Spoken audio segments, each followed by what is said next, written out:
আপনি কি সুস্থ থাকতে চান? তাহলে একটু থামুন। সূরাতুল ফাতিহা তেলাওয়াত করে যদি সঠিক নিয়মে, আমি যেভাবে বলে দেব সেভাবে যদি নিয়ম অনুযায়ী প্রতি রাতে ঘুমানোর সময় সূরাতুল ফাতিহা তেলাওয়াত করে পানির মধ্যে ফু দিয়ে যদি সেই পানিগুলো আপনি ব্যবহার করতে পারেন, খাইতে পারেন, আপনি সারা জীবন সুস্থ থাকবেন। আমি আপনাকে বলবো, এক কথায় সূরাতুল ফাতিহা তেলাওয়াত করে যদি পানির মধ্যে ফু দেন তাহলে কি হয়, কি হবে, আপনার উপকার কি হবে, এই বিষয়টা আমি আপনাদের সামনে তুলে ধরার চেষ্টা করব। আপনি সারা জীবন যদি সুস্থ থাকতে চান, আজকের ভিডিওটি আপনার জন্য। সম্মানিত দিনী ভাই বোন, একটু সবর করেন, আমি কিন্তু একদম সহজে আপনাদেরকে শিখিয়ে দেওয়ার চেষ্টা করব। এক কথায় আপনি যদি সুস্থ থাকতে চান, আল্লাহ পাক রব্বুল আলামিনের সবচেয়ে বড় নিয়ামত সুস্থতা, ভালো থাকা। কেননা রাসূলুল্লাহ সাল্লাল্লাহু আলাইহি ওয়াসাল্লাম বলেছেন, স্পষ্ট হাদিসের মধ্যে পাওয়া যায়, পৃথিবীর মধ্যে সবচেয়ে বড় নিয়ামত হচ্ছে সুস্থতা, ভালো থাকা।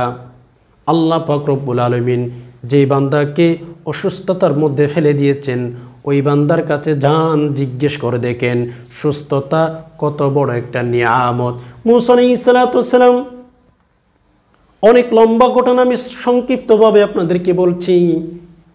মূসা আলাইহিস সালাতু ওয়াস সালাম আল্লাহর কাছে জিজ্ঞেস করেছিলেন যে, আল্লাহ, একটা কথা আমার জানতে খুব ইচ্ছা হয়।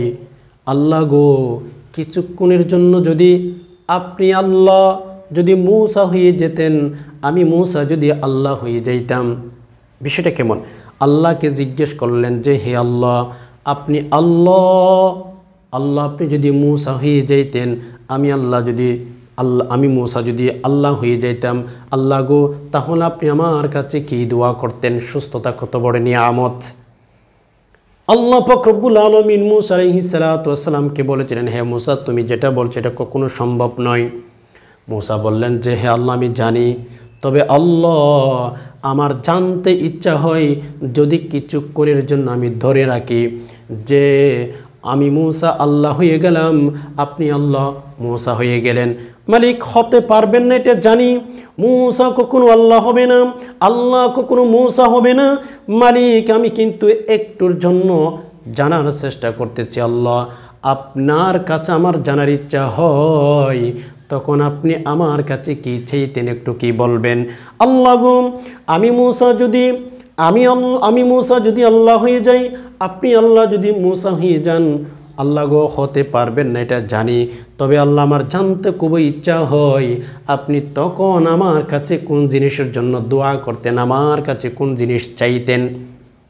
আল্লাহ পাক রব্বুল আলামিন মূসা আলাইহিস সালাতু ওয়াস সালামকে বললেন যে, মূসা, তুমি যেহেতু বারবার জানতে চাচ্ছ, তখন আমি যদিও একটু করে আমি তোমাকে বোঝানোর জন্য বলি, তুমি যেটা বলছো সেটা কিন্তু সম্ভব নয়, তবে একটু যদি তোমাকে বলি, আমি আল্লাহ যদি মূসা হয়ে যাই, মূসা তুমি যদি আল্লাহ হয়ে যাও, তাহলে আমি তোমার কাছে সবচেয়ে বড় যে জিনিসটা চাইব সেটাই হচ্ছে সুস্থতা, সেটাই হচ্ছে সুস্থ থাকার জন্য তোমার কাছে বারবার আমি দোয়া করতাম। স্পষ্ট প্রমাণ হয়ে গেল, সুস্থতা কিন্তু অনেক বড় একটি নিয়ামত। আমরা যদি আল্লাহ তাআলার কাছে সুস্থতা চাই, অবশ্যই আল্লাহ তাআলা আমাদেরকে সুস্থতা দিবেন। তবে চাওয়ার মতো চাইতে হবে।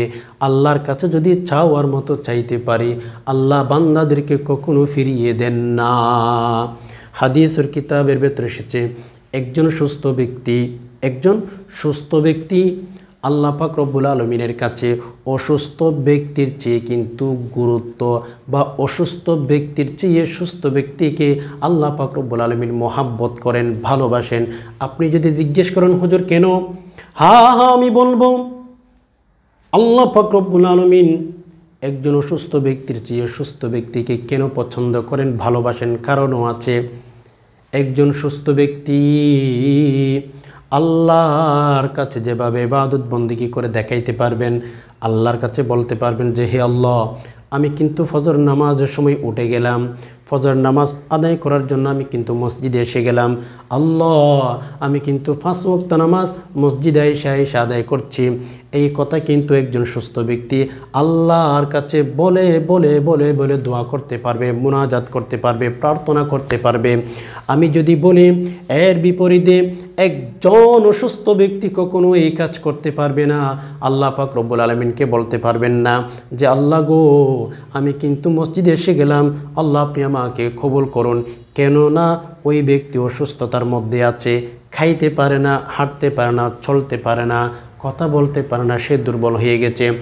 এক কথায় আমি যদি বলি আল্লাহ পাক রব্বুল আলামিনের কাছে যদি আপনি বারবার সুস্থতার জন্য দোয়া করেন, এটা কিন্তু নিষিদ্ধ কোনো বিষয় নয়।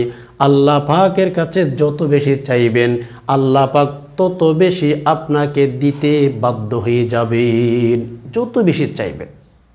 কেননা আল্লাহ তাআলা আয়াত নাজিল করেছেন উদউনি আস্তাজিব লাকুম, যে বান্দা তোমরা আমার কাছে দোয়া করো আমি তোমাদের দোয়া কবুল করে নেব। কে বলেছেন? আল্লাহ বলেছেন উদউনি আস্তাজিব লাকুম, তোমরা আমার কাছে দোয়া করো আমি তোমাদের দোয়া কবুল করে নেব।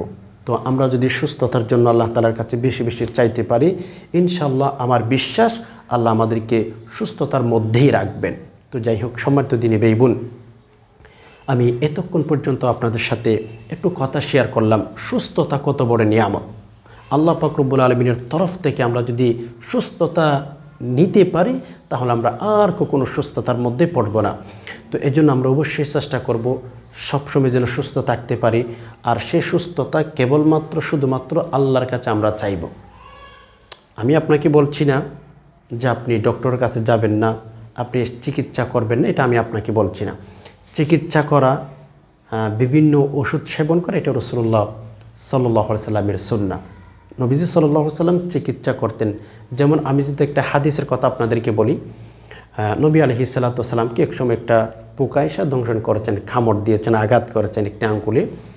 তো আম্মা জান আয়েশা রাদিয়াল্লাহু তাআলা আনহা তিনি ছিলেন, তখন তাকে বলা হয়েছে যে আয়েশা আমার জন্য লবণ পানি গরম করো, সাথে লবণ দিও, এভাবে আমার জন্য নিয়ে আসো। হাদিসের কিতাবের ভেতরে স্পষ্ট এসেছে। আম্মা জান আয়েশা রাদিয়াল্লাহু তাআলা আনহা যে কথার সেই কাজ, নবী আলাইহিস সালাতু ওয়াস সালাম হুকুম করেছেন, এটা পালন না করবেন প্রশ্নই আসে না। আম্মা জান আয়েশা বলেন, আমাকে যখন নবী আলাইহিস সালাতু ওয়াস সালাম বলেছেন যে গরম পানি এবং লবণ গরম করে নিয়ে যাওয়ার জন্য, পানির সাথে আমি নিয়ে গেলাম। তো রাসূলুল্লাহ সাল্লাল্লাহু আলাইহি ওয়াসাল্লাম সূরা ফাতিহা তেলাওয়াত করলেন, আর আমাকে বললেন যে আয়েশা এই জায়গার মধ্যে তুমি একটু পানি ঢালো, আমি সূরা ফাতিহা তেলাওয়াত করছি। তো রাসূলুল্লাহ সাল্লাল্লাহু আলাইহি ওয়াসাল্লামের স্পষ্ট কথা আম্মা জান আয়েশা বলেছেন, নবীজি যখন ওই জায়গার মধ্যে সূরা ফাতিহা তেলাওয়াত করে ফু দিয়েছিলেন অ্যান্ড আমার পানি ঢালো শেষ, নবী আলাইহিস সালাতু ওয়াস সালামের ব্যথার যন্ত্রণা এগুলো কিন্তু ভালো হয়ে গেছে। সুবহানাল্লাহ। তাহলে স্পষ্ট বোঝা যাচ্ছে যে রাসূলুল্লাহ সাল্লাল্লাহু আলাইহি ওয়াসাল্লাম নিজেও কিন্তু চিকিৎসা করেছেন, আমরা চাইলেও কিন্তু চিকিৎসা করতে পারি। সো আমি সবাইকে বলবো, আমি নিষেধ করছি না, চিকিৎসা করা নিষেধ এ কথা বলছি না, এ কথা আমি স্পষ্ট আপনাদেরকে বলছি, চিকিৎসা করা সেটা কিন্তু সুন্নাহ, আপনি চিকিৎসা নিতেই পারেন। তো যাই হোক, সম্মানিত দিনী ভাই বোন, আসুন আমরা বেশি থেকে বেশি কোরআনুল কারীমের পাশে থাকার চেষ্টা করব। আমি বিশেষ করে একটা আমলের কথা বলবো আপনাদেরকে, প্রতি রাত আমলটি করবেন। আমলটি করার জন্য আমাদের প্রথম নাম্বারে সূরাতুল ফাতিহা সহি শুদ্ধভাবে তেলাওয়াত শিখতে হবে, ঠিক না? আপনি যদি সূরাতুল ফাতিহা সহি শুদ্ধভাবে উচ্চারণ করতে না পারেন, তখন আপনি আমল করলে কোনো ভালো বেনিফিট আপনি পাবেন না।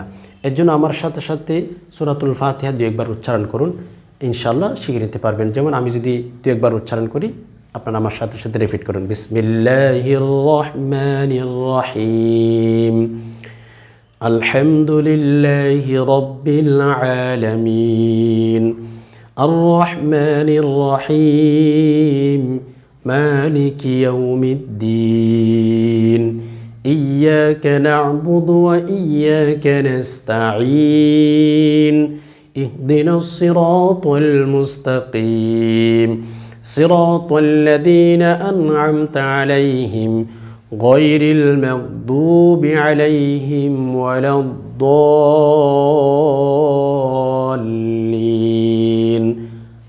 আমিন। আবার খেয়াল করুন, হ্যাঁ, বিসমিল্লাহির রহমানির রহিম, আলহামদুলিল্লাহি রাব্বিল আলামিন আর রহমানির রহিম মালিকি ইয়াউমিদ্দিন ইয়্যাকা না'বুদু ওয়া ইয়্যাকা নাস্তাঈন ইহদিনাস সিরাতাল মুস্তাকিম সিরাতাল লাযীনা আন'আমতা আলাইহিম গায়রিল মাগদুবি আলাইহিম ওয়ালাদ-দাল্লিন।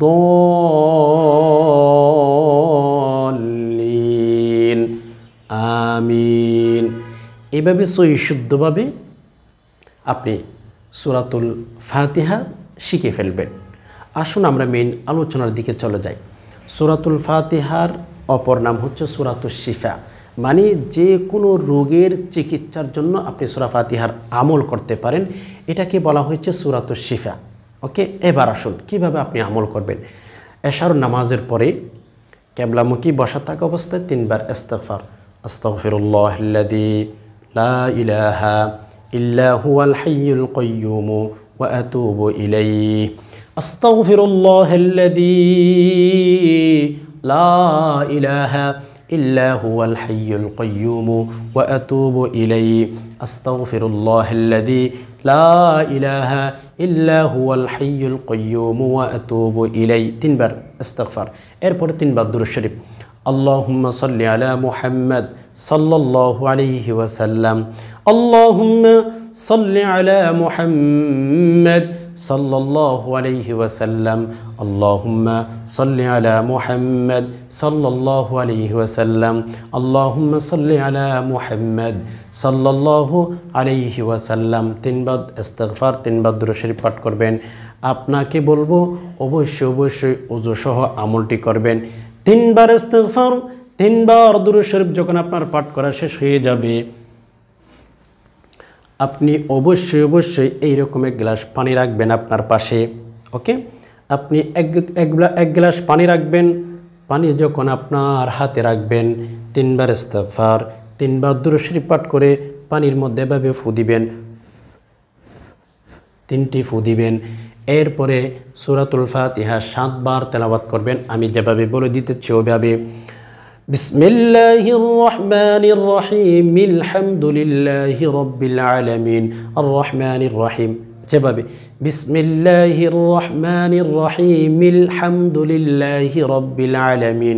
এভাবে বিসমিল্লাহির রহমানির রহিম, আলহামদুলিল্লাহি রাব্বিল আলামিন, আর রহমানির রহিম।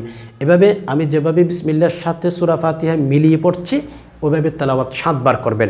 7 বার পাঠ করার পরে তেলাওয়াত করার পরে আপনি আবার 3টি এভাবে পানি যেগুলো নিয়েছেন পানির মধ্যে ফু দিবেন, এভাবে পানিতে ফু দিবেন। এরপর শেষে 3 বার আবার দুরূদ শরীফ পাঠ করে আবার 3টি ফু দিবেন। এভাবে মোট আপনি 9টি ফু দিবেন। শুরুতে 3টি সূরা ফাতিহা পাঠ করে, মাঝখানে 3টি, শেষে 3টি। 9টি ফু দিয়ে যদি এই পানিগুলো যদি আপনি প্রতি রাতে খেয়ে প্রতি রাতে পান করে যদি ঘুমিয়ে যেতে পারেন, রব্বে কাবার কসম আপনি সারা জীবন সুস্থ থাকবেন। প্রতিদিন আমলটি করে ঘুমাবেন, অনেক বেশি বেনিফিট ইনশাআল্লাহ আল্লাহ তাআলা আপনাকে দিবেন। আশা করি বিষয়টি বুঝতে পেরেছেন। সম্মানিত দিনী ভাই বোন, আল্লাহ তাআলা আমাদের সকলকেই বেশি সুস্থ যেন থাকতে পারে সেই তৌফিক দান করুন। আল্লাহর কাছে আরও দোয়া করি যে হে আল্লাহ, যারা মোহাব্বত করে ভালোবেসে ধর্মের কথাগুলো ইসলামের কথাগুলো শুনেছেন, আল্লাহ আপনি তাদেরকে শান্তি দান করুন, আল্লাহ তাদেরকে আপনি বারাকা দান করুন। আমিন। হাদা মা ইনদি ওয়ালিল মিনদাল্লাহ আলাইহি তাওয়াক্কালতু ওয়া ইলাইহি উনীব। আসসালামু আলাইকুম ওয়া রাহমাতুল্লাহি ওয়া বারাকাতুহু।